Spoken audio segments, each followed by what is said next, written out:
ऐसा इश्क ना देखा। भाग 4 विस्तारित।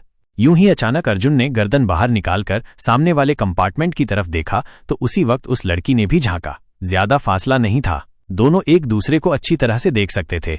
लड़की की आंखों में वही जानी पहचानी सी चमक थी और वो नजरों ही नजरों में उससे पूछ रही थी, पहचाना? अर्जुन ने हल्की सी मुस्कान दी। उसकी मुस्कान में भी जवाब छुपा था। हाँ, कैसे भूल सकता हूँ, वो लड़की वही थी जिसे वो कॉलेज के दिनों से जानता था। खुशी उसका नाम था, एक नाम जो बरसों से उसके जहन में कहीं गहरा दबा हुआ था, आज अचानक जिंदा हो उठा था। कभी एक साथ क्लास में बैठना, घंटों लाइब्रेरी में किताबें पढ़ना, कैंटीन में एक ही प्लेट से समोसे खाना और फिर अचानक एक दिन बिना बताए उसका गायब हो जाना, सब याद आ गया। एक पल के लिए उसे लगा कि वो कोई सपना देख रहा है, पर खुशी की आंखें, उसकी वही मुस्कान उसे यकीन दिला रही थी कि यह हकीकत है।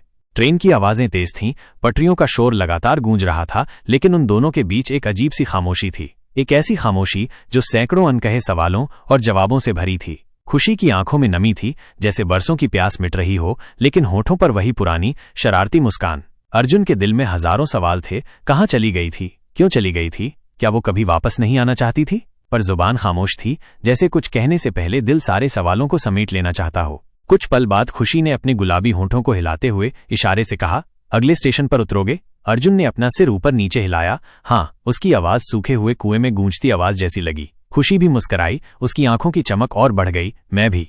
दोनों समझ चुके थे कि किस्मत ने एक और मौका दिया था। ये महज एक इत्तेफाक नहीं था, बल्कि बरसों पहले अधूरी रह गई कहानी को पूरा करने का इशारा था। ट्रेन अपनी रफ्तार से आगे बढ़ रही थी और हर बीतते पल के साथ उनके बीच की दूरी कम होती जा रही थी। आने वाले स्टेशन पर सिर्फ ट्रेन ही नहीं रुकने वाली थी, शायद समय भी थमने वाला था ताकि वो उस अधूरी कहानी को फिर से लिख सकें।